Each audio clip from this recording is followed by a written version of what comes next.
She stood by the window again, watching the neighbors play with their children in the evening sun. Laughter filled the suburban street like music she would never be allowed to dance to. Myra's hands instinctively rested over her stomach, a place she had dreamed would someday hold life. But those dreams had been ripped away, replaced by words that cut deeper than any knife. "You're useless to me if you can't give me a family." Her husband, Daniel, had spat those words the night the doctor confirmed the truth. They echoed in her mind daily, growing louder every time she saw a mother lift her child, every time she heard a baby cry. At first, she clung to hope. Love should have been enough.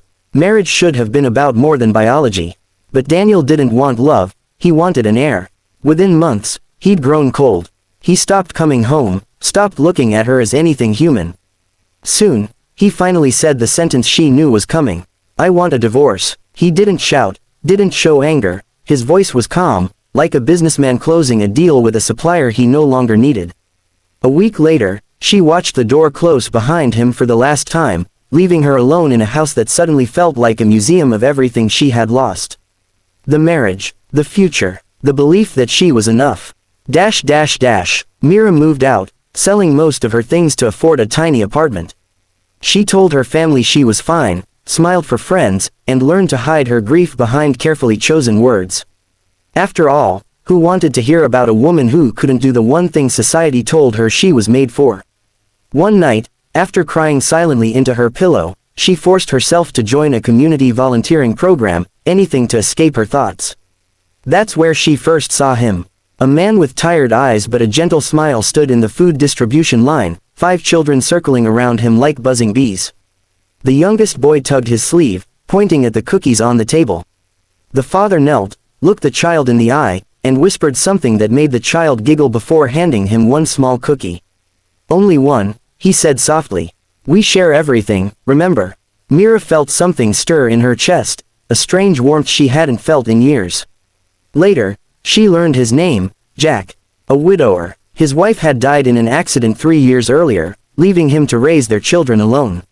He worked 2 jobs, construction in the day, deliveries at night, just to keep food on the table.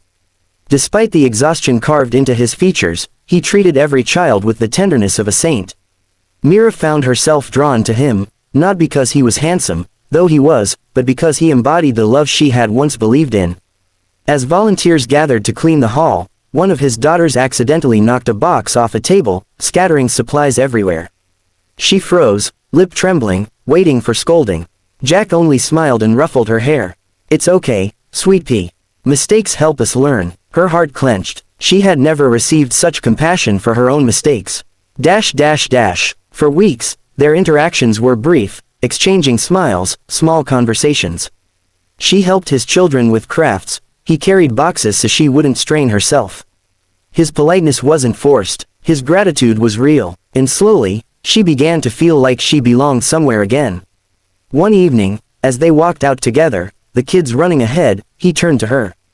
"You're good with them," he said. "They're wonderful children," she replied, cheeks warming. He nodded. "They miss having a woman around. Someone patient, someone who listens." Silence stretched between them. Myra's heart pounded, afraid he would ask the one question she always feared. "Do you have kids of your own?" There it was. She swallowed, hands shaking slightly. "No, I can't have children." She waited for the look, pity, disappointment, discomfort.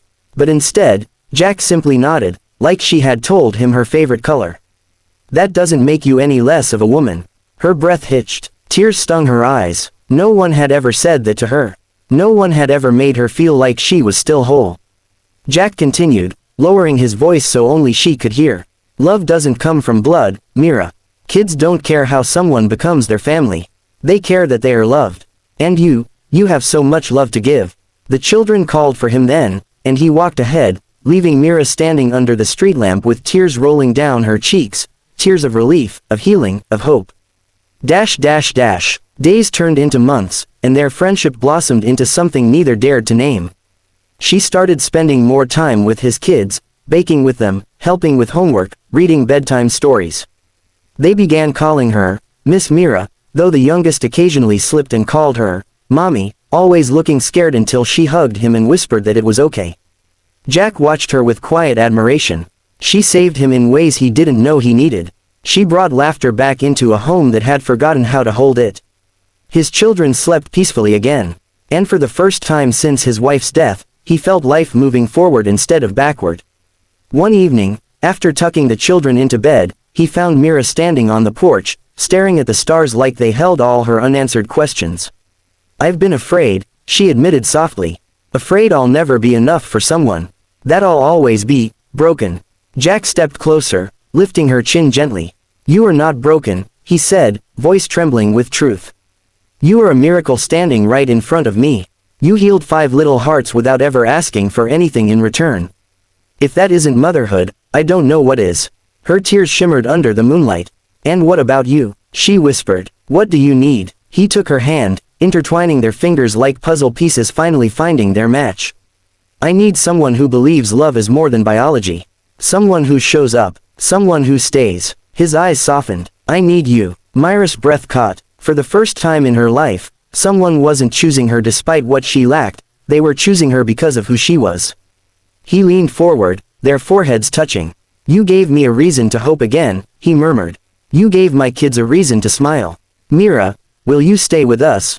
Will you be part of our family?" She nodded, unable to speak as joy choked her words. When he kissed her, it felt like coming home after years wandering lost. Months later, they stood together in that same community hall, now decorated with flowers and fairy lights. The kids stood proudly beside them, each holding handmade signs, "We love you, Mommy Mira." The officiant pronounced them husband and wife, and cheers erupted. Jack hugged his children to his side and opened his arm for Mira. She stepped into that embrace, into a family that wasn't born, but built with love. Her eyes glistened as she looked at the children who now called her mother and the man who saw her worth when she couldn't see it herself.